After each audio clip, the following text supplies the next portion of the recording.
Para responder esta pregunta nos dan este breve texto que leeremos inmediatamente. La Guerra de los 1000 días fue el conflicto interno más prolongado ocurrido en Colombia desde la independencia. Así comenzó el siglo XX en el país.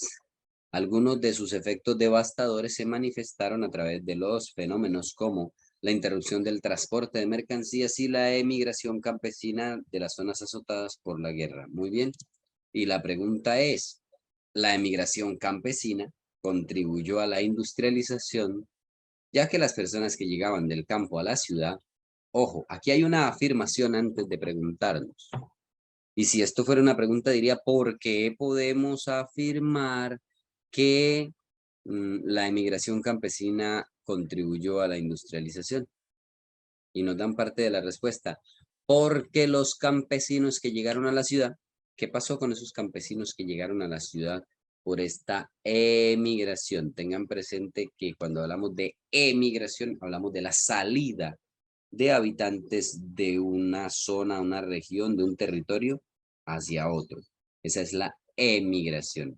Lo contrario a migración es la inmigración, que es el ingreso a una zona determinada. Por lo tanto, cuando los campesinos emigran del campo, pues van a verse en la ciudad como inmigrantes. Pero para evitar confusiones, llamamos migrantes a las personas que realizan estas migraciones, tanto el que entra como el que sale. Un migrante. Muy bien. Llegaron a la ciudad y contribuyeron a la industrialización estos campesinos. ¿Por qué? Vamos a descartar inmediatamente una opción que no tiene nada que ver con la industria. La opción D. ¿Cómo que hallaron empleo en altos cargos del gobierno nuestros queridos campesinos? Es evidente que los campesinos son las personas que menos acceden a una buena educación, a una buena preparación y por lo tanto son también los que menos ocupan altos cargos del gobierno. Por ejemplo, un ministerio, una embajada, una dirección regional, una gerencia de alguna agencia colombiana. No llega un campesino a ocupar estos altos cargos. Además, esta opción no tiene que ver con la industrialización. ¡Ay! Hay otra que no tiene que ver con la industrialización. Ok, listo, entonces descartémosla. La B, ¿verdad? Tuvieron la oportunidad de acceder a los servicios de educación. Primero que todo, pues no ocurrió.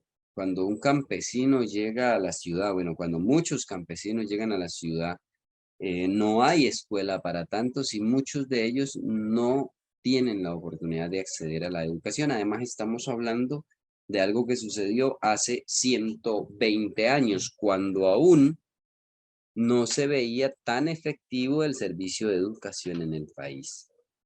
Primero, no tiene que ver con la industrialización y segundo, no es cierto que los inmigrantes tuvieron oportunidad a los servicios de educación. Entre la A y la C, las dos hablan de industria e industrialización. Pero tenemos que descartar algo que también es absurdo. Esta emigración del campo a la ciudad. La emigración campesina, ojo, ¿de dónde emigran? De las zonas azotadas por la guerra y generalmente al emigrar no tienen tiempo ni de vender sus propiedades, por ejemplo. Por lo tanto, no se puede decir que llevaban mucho dinero para invertirlo en la creación de las industrias. ¿De quién es esta industria? ¿De un campesinito que llegó allá de una vereda? Pues no. Desafortunadamente nuestros campesinos, al verse obligados a abandonar el territorio porque era una zona azotada por la guerra, perdieron parte de su riqueza representada en el cultivo que tenían quizás en el momento de tener que irse, en el momento del desplazamiento. La respuesta correcta es la opción C. El campesino llega a la ciudad, necesita comer, necesita llevar el sustento para su familia. ¿Qué hace? Ofrece lo único que tiene para dar, su mano de obra, o sea, su trabajo en las industrias. Y en este contexto de Colombia a comienzos del siglo XX, estaban empezando a surgir las industrias y había muchas personas dispuestas a trabajar quizás por un menor pago del que se recibiría normalmente.